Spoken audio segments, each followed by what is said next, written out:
Welcome back to the Word in Our Hearts. We're continuing to read. We're going to read Habakkuk next. Chapter 1. The oracle that Habakkuk the prophet received.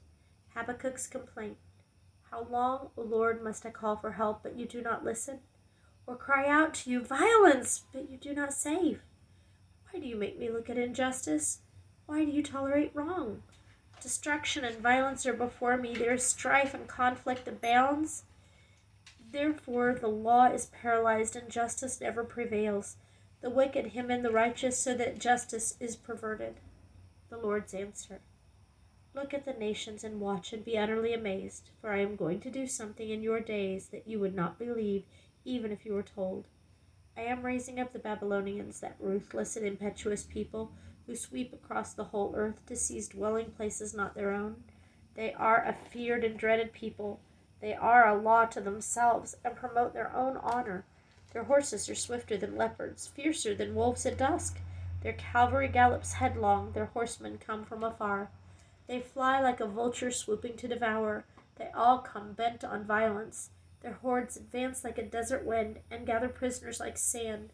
They deride kings and scoff at rulers. They laugh at all fortified cities. They build earthen ramps and capture them.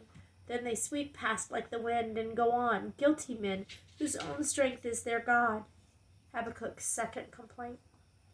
O Lord, are you not from everlasting? My God, my Holy One, we will not die. O Lord, you have appointed them to execute judgment.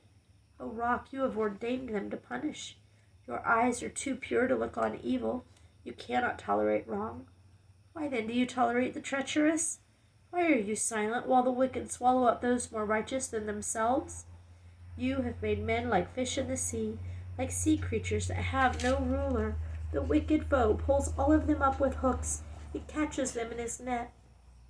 He gathers them up in his dragnet, and so he rejoices and is glad. Therefore he sacrifices to his net and burns incense to his dragnet, for by his net he lives in luxury and enjoys the choicest food. Is he to keep on emptying his net, destroying nations without mercy? Chapter 2. I will stand at my watch and station myself on the ramparts. I will look to see what he will say to me, and what answer I am to give to this complaint. The Lord's answer.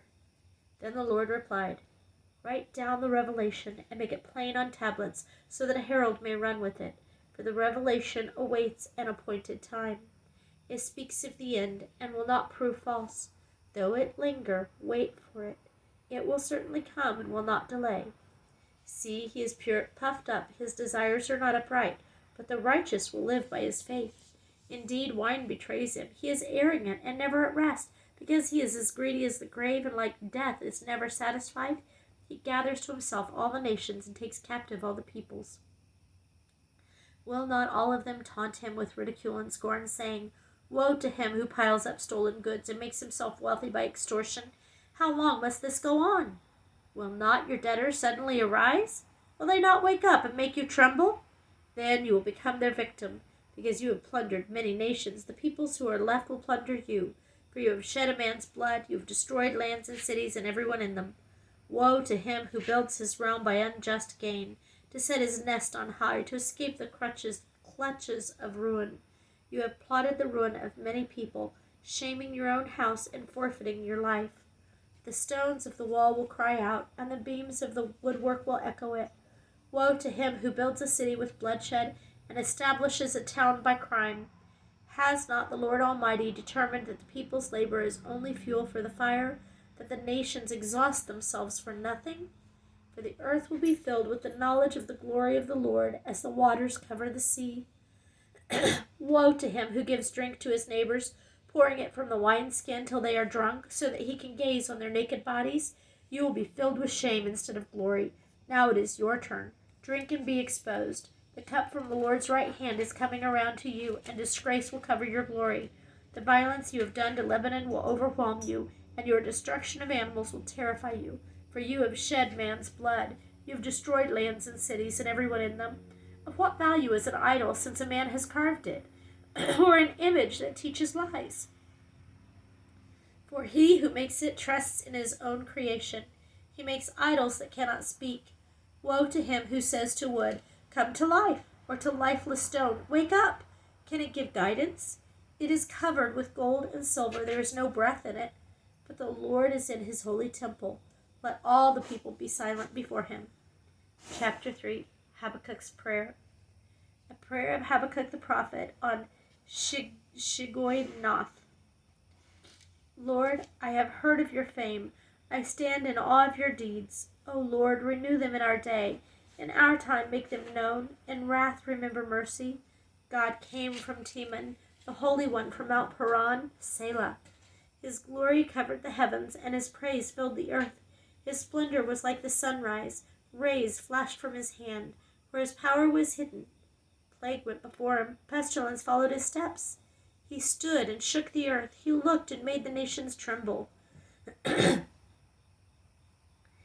ancient mountains crumbled, and the age-old hills collapsed. His ways are eternal. I saw the tents of Cushan in the distance, the dwellings of Midian in anguish. Were you angry at the rivers, O Lord? Was your wrath against the streams? Did you rage against the sea when you rode your horses and your victorious chariots? You uncovered your bow. You called for many arrows. Selah. You split the earth with rivers. The mountains saw you and writhed. Torrents of water swept by. The deep roared and lifted its waves on high. Sun and moon stood still in the heavens. At the glint of your flying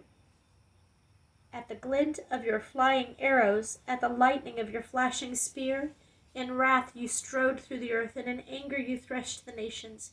You came out to deliver your people, to save your anointed one. You crushed the leader of the land of wickedness. You stripped him from head to foot, Selah. With his own spear you pierced his head. When his warriors stormed out to scatter us, gloating as though about to devour the wretched who were in hiding, you trampled the sea with your horses, churning the great waters. I heard, and my heart pounded. My lips quivered at the sound. Decay crept into my bones, and my legs trembled. Yet I will wait patiently for the day of calamity to come on the nation invading us. Though the fig tree does not bud, and there are no grapes on the vines, though the olive crop fails and the fields produce no food, though there are no sheep in the pen and no cattle in the stalls, yet I will rejoice in the Lord. I will be joyful in God, my Savior. The sovereign Lord is my strength. He makes my feet like the feet of a deer.